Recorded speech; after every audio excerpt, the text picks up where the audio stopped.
All right, here we go. We're going to take a peek at this right here. Bam! Just imagine Stan Lee, if he created Wonder Woman, with Jim Lee on art chores. Not to be overlooked, Scott freaking Williams killing it in here as well. Not enough credit to Scott.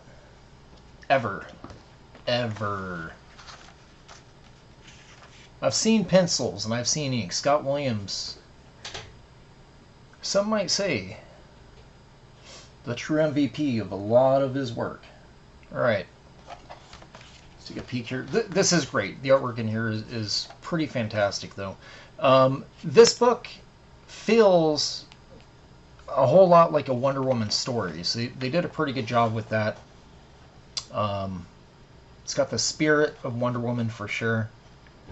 And, you know, what we'd see later on after Jim's run. You know, what he did with her on, was it Superman and all that.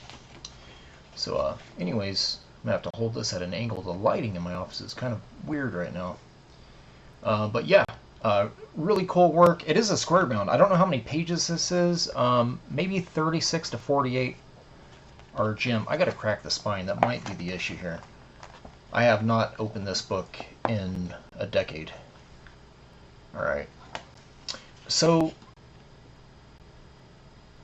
yeah, this is great. This is fantastic. Really, really good work. Look at that. It draws cars. What's even happening here?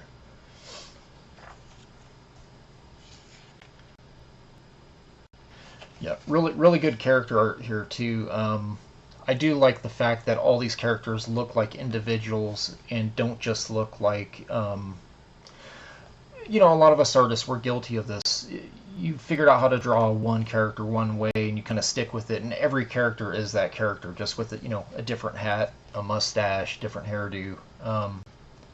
But in this book specifically, he actually does change up a lot with the features. He obviously ages up this character here, this character here.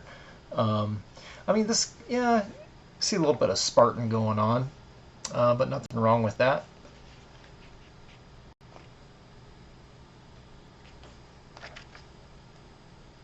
Yeah, there were just a few of these books too when these things were coming out. I picked up this one, the Sandman issue, which was illustrated by Walter Simonson. And then also the Chris Bachalo with Amazing Inks by my pal Richard Friend. They did a Catwoman book, which was pretty cool. So, and then I think at the end of this book here too, there is a short story. We're not going to look at that, but if you're interested in it, it's illustrated by old school artist Gene Colan.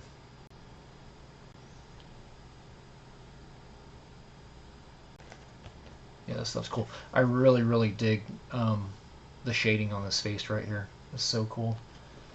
Reminds me a little bit of Arn Weisenfeld. Arn Weisenfeld's approach on Team 7. He was doing a lot of that 30-60 shading on faces, specifically on the Team 7 miniseries. Right before he decided to flip styles in the Wildstorm anthology books. And I guess, what was it? Deathblow Wolvie? Something like that.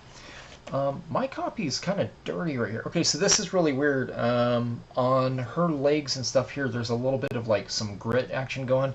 And I've always kind of thought it was an effect, but it kind of goes across everything. I'm thinking possibly the printer was probably running some... it's probably just runoff from doing the roller cleaning during the run, and they probably just started saving new books a little too early after running a wash on the unit. There's one thing you do with web presses. I had worked for Quebecor for a handful of years, And while you're running books, you have this giant web that runs through all the units. And when you run cleaner, it's usually from buildup that's affecting the plate with the way it's laying the ink on the page.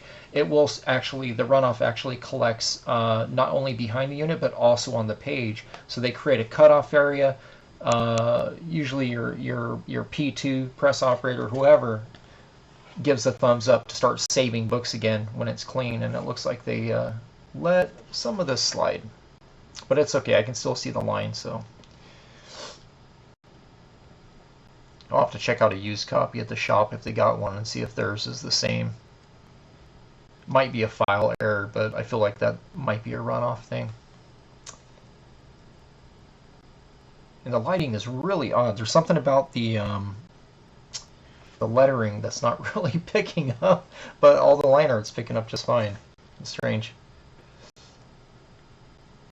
Yes, this is the no text variant edition, if you guys have ever seen it.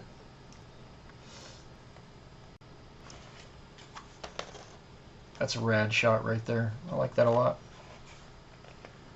But yeah, so these Just Imagine books, I am not entirely sure whether or not they've been collected in some sort of an omnibus or not. Like I said, I only collected the ones I was interested in, which were Jim Lee's. Obviously, this was a no-brainer for me. Jim Lee's Wonder Woman, Chris Bachalo's Catwoman, and Sandman, illustrated by Walter Simonson.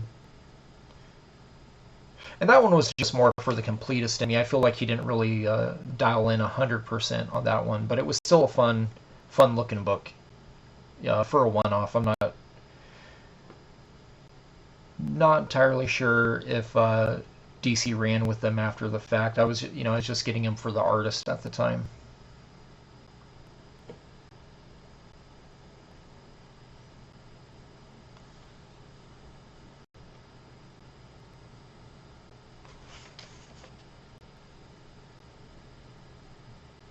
Yeah, and I think this book is dated. I think it's like 2001. 2001. We can check that here. Oh man, what's this say here? It says copyright 2001 DC. There you go. So 2001, Jim Lee designing Wonder Woman with Stan Lee. Not really sure about the approach on it. I imagine probably worked, ironically, the Marvel method. Jim probably got a rough outline and ran with it. So anyhow, hope you enjoyed that. If you're interested in this, still pretty cheap. I would just imagine it's less than $20 shipped. All right, guys, thanks.